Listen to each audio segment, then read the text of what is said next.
Ida kharajatil mar'atu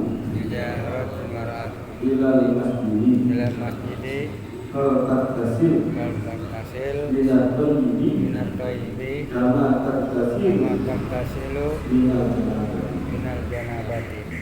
Bersabda Nabi sallallahu alaihi wasallam, Ida kharajatil mar'atu ilal masjidi, apabila seorang perempuan keluar ke masjid, hal tattasil minat thayyibi, maka hendaklah dia mandi dari wangi-wangian, karena tattasilu minal janabati, sebagaimana dia mandi karena sebab janabah. Artinya memang di dalam perkara memakai minyak wangi, wabil khusus kalau kita berada di tempat kantor seperti ini, melaksanakan sholat Jumat atau daripada melaksanakan sholat berjamaah atau menghadiri majlis taklim, ini banyak orang nih, maka sunnahnya adalah menggunakan, salah satunya adalah menggunakan minyak wangi. Kalau yang melakukan itu adalah laki-laki, tidak ada aturan antara hukum disunahkannya memakai minyak wangi, ya. Jadi kita sunnah minyak wangi itu laki-laki, ya. Ketika berkumpul tempat banyak orang, ya. Agar orang ketika berada kita ini tidak terganggu. Jadi sholat Jumat atau dari mana-mana, tiba-tiba langsung ke sholat. Nanti yang kiri kanan belakang depan merasa terganggu tuh. Apa ini? Kemudian aku yang tadinya sholatnya khusyuk berubah menjadi tidak khusyuk. Kenapa? Nah, napas dulu ya. Napas dulu. Kalau di sholat selesai, habis sholat selesai, kasihan gitu kan?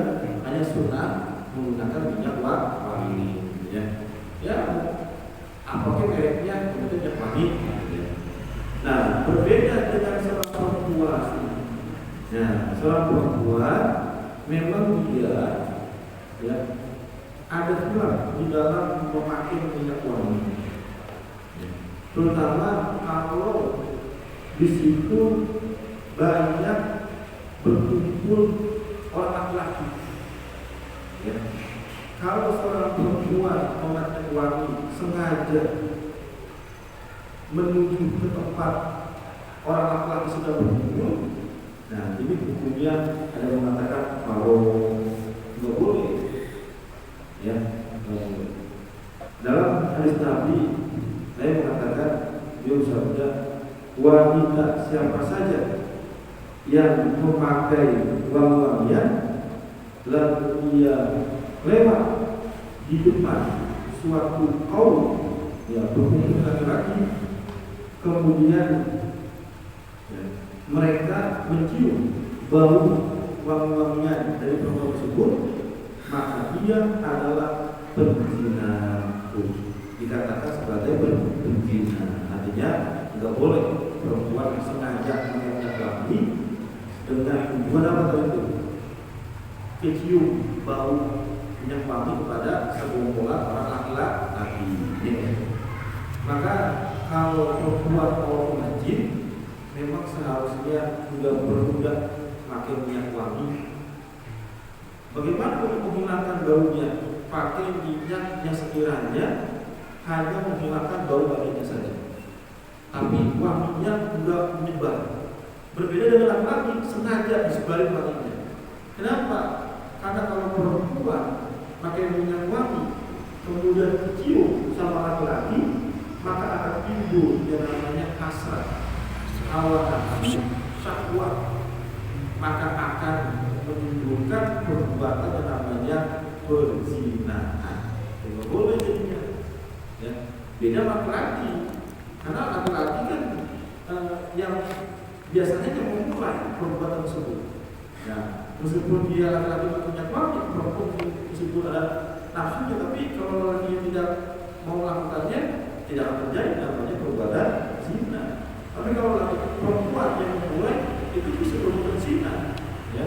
entah itu didasari dengan kemauan atau dengan kepaksaan gitu. Makanya Nabi ya memerintahkan kepada perempuan kalau mau menuju masjid ingin sholat, maka bersihin dulu dari minyak wangi sebagaimana dia mandi disebabkan karena janabah. Artinya langsung bersihin dulu, gitu ya. Jangan sampai minyak wangi ini mencium atau tercium oleh segerombolan laki-laki lain yang bukan mahramnya. Ingat, yang bukan mahramnya. Kalau mahramnya sih apa yang memang sudah dihalalkan boleh saja. Berarti memang seorang istri menyambut suaminya dengan cara memakai minyak wangi. Dia suaminya di luar mencium baunya enak, di rumah segera beli. Nah, itu mah boleh, ibadah itu mah.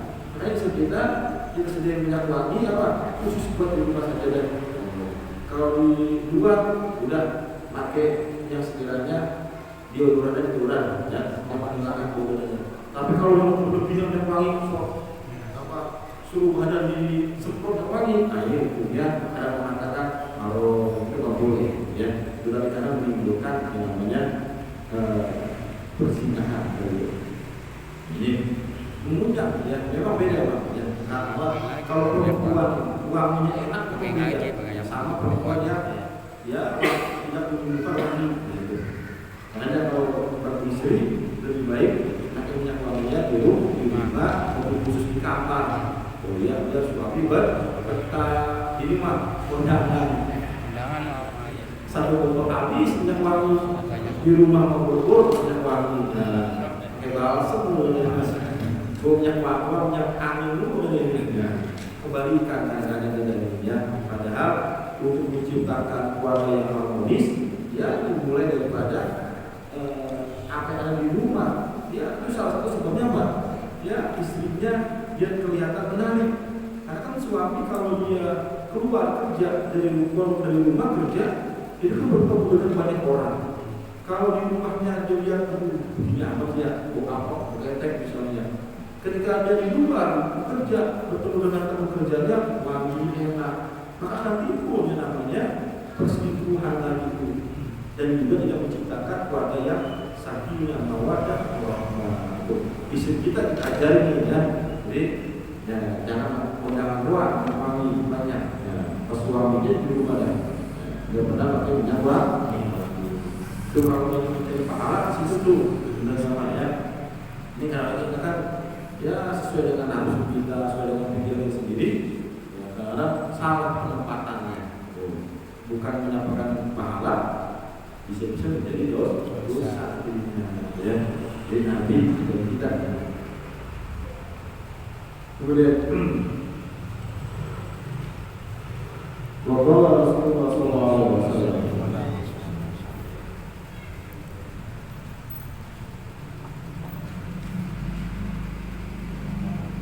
Idza kharajta min manzilika fasalli rak'atayn tamna'anika makhraja sunnah wa idza dakhalta ila manzilika fasalli rak'atayn tamna'anika madkhala sunnah.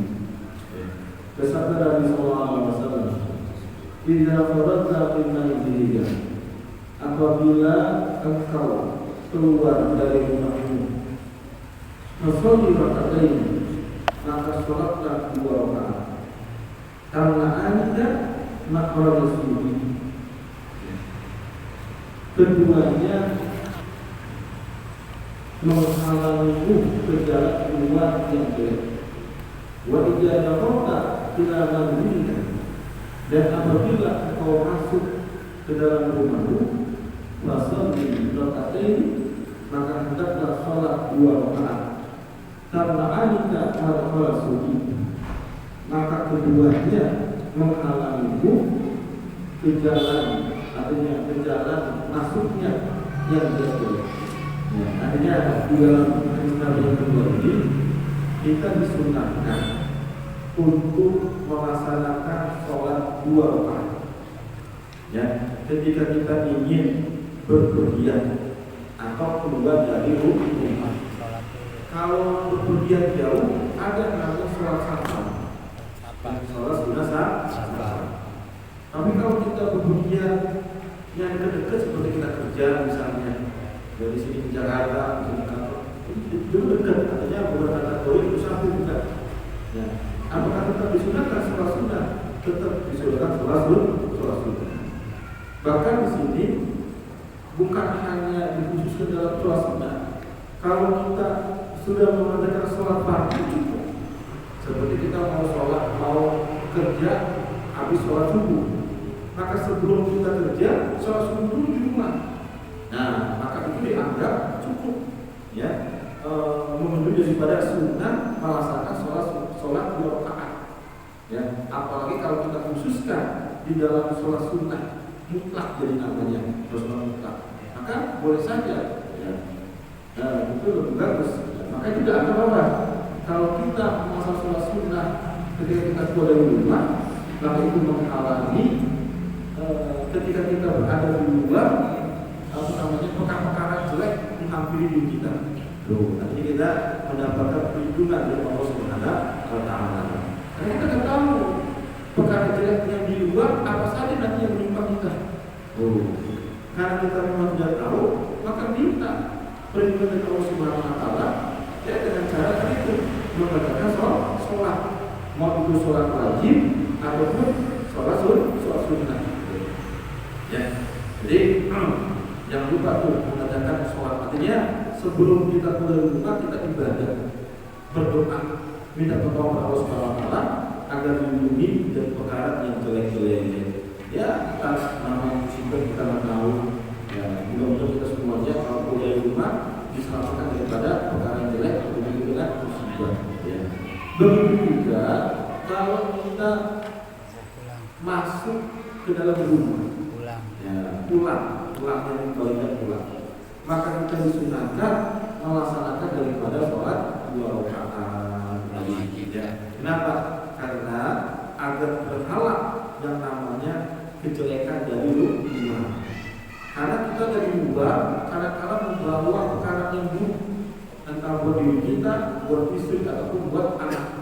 Tanpa kita sadari, kita membawa perkara yang jelek ke dalam rumah. Nanti yang kena kalau bukan kita istri, kalau istri anak kita. Ini si anak kayak apa sih? Benar tuh.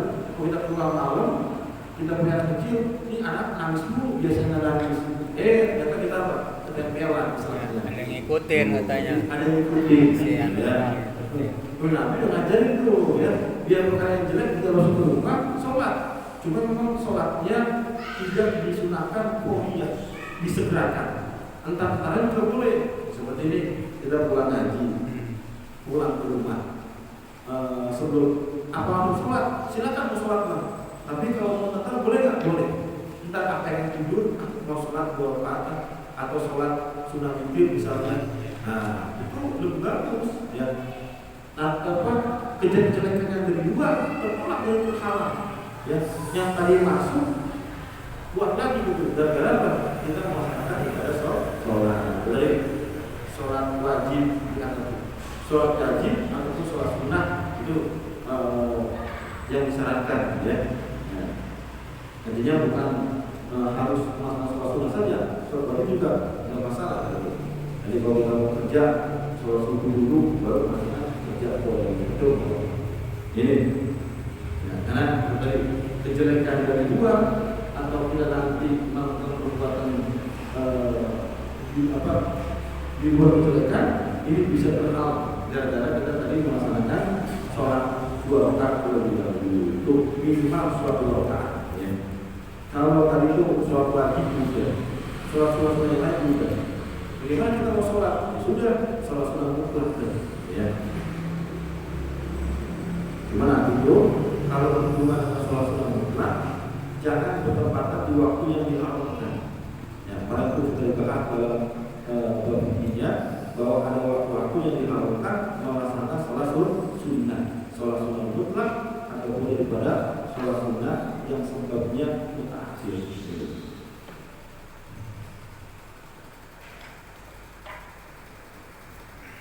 Ya, maka Rasulullah SAW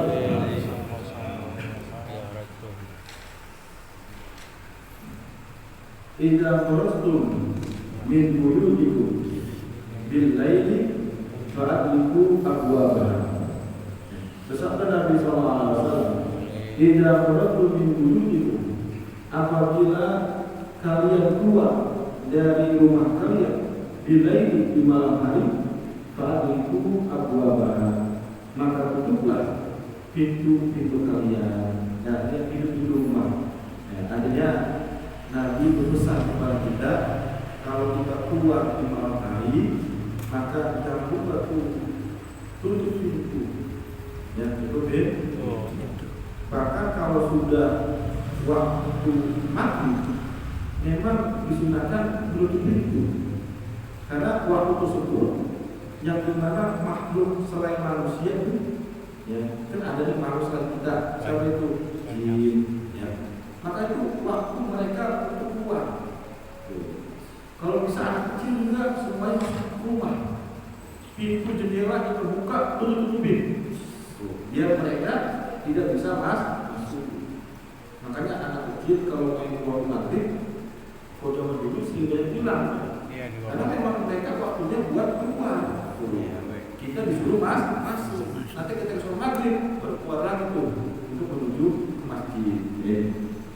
Nah, jadi Nabi pernah keluar di malam hari. Ketika itu beliau lupa, artinya keluar memenuhi hajat, lupa menutup pintu. Maka ketika beliau kembali,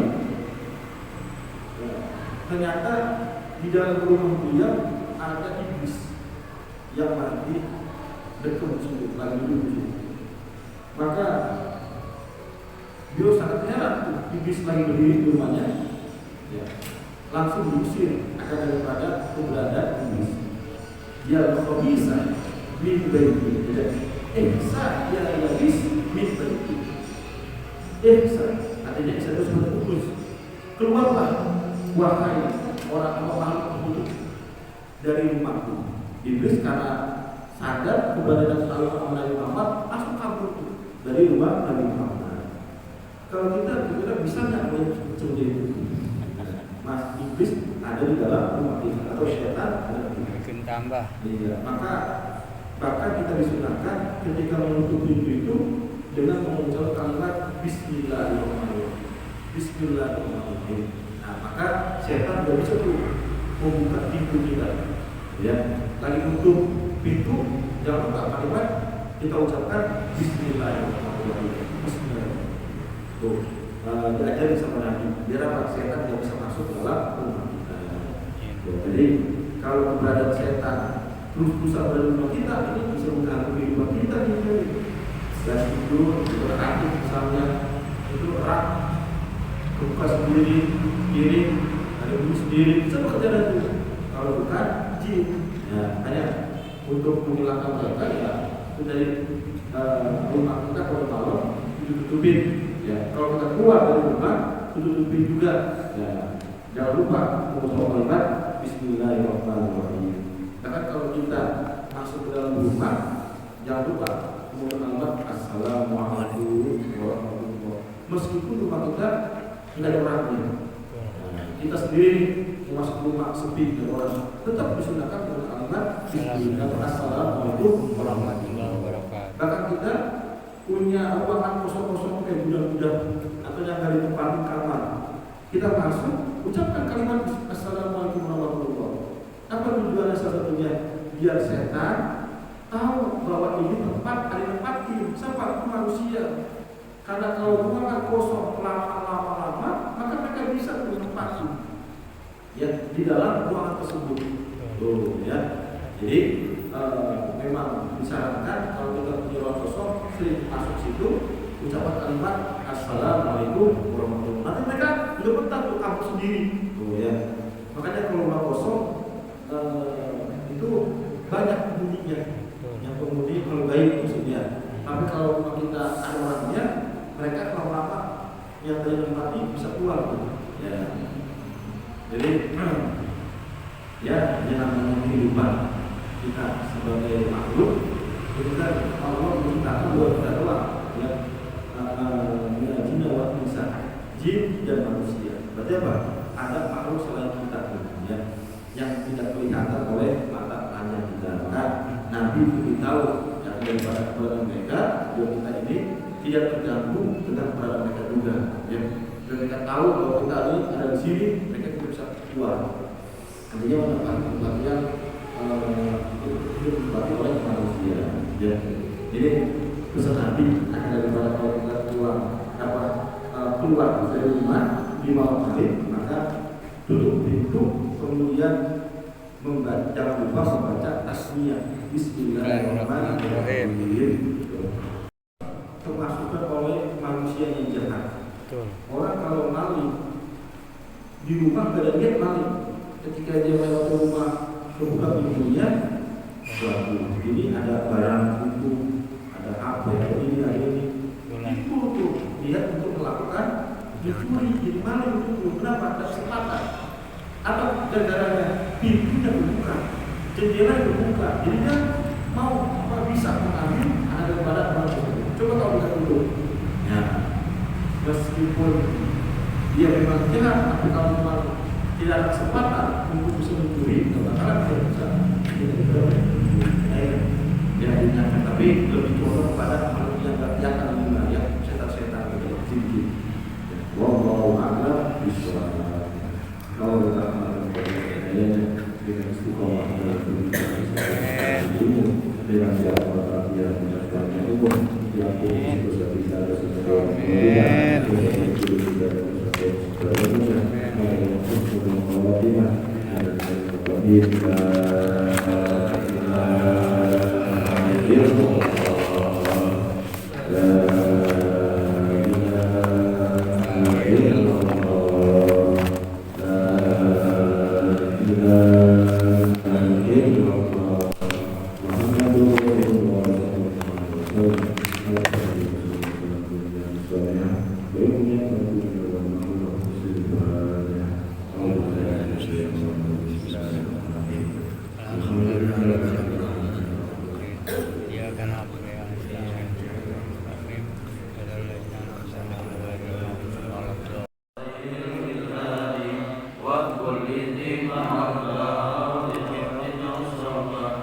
والمسلمين أجمعين من رب أسماء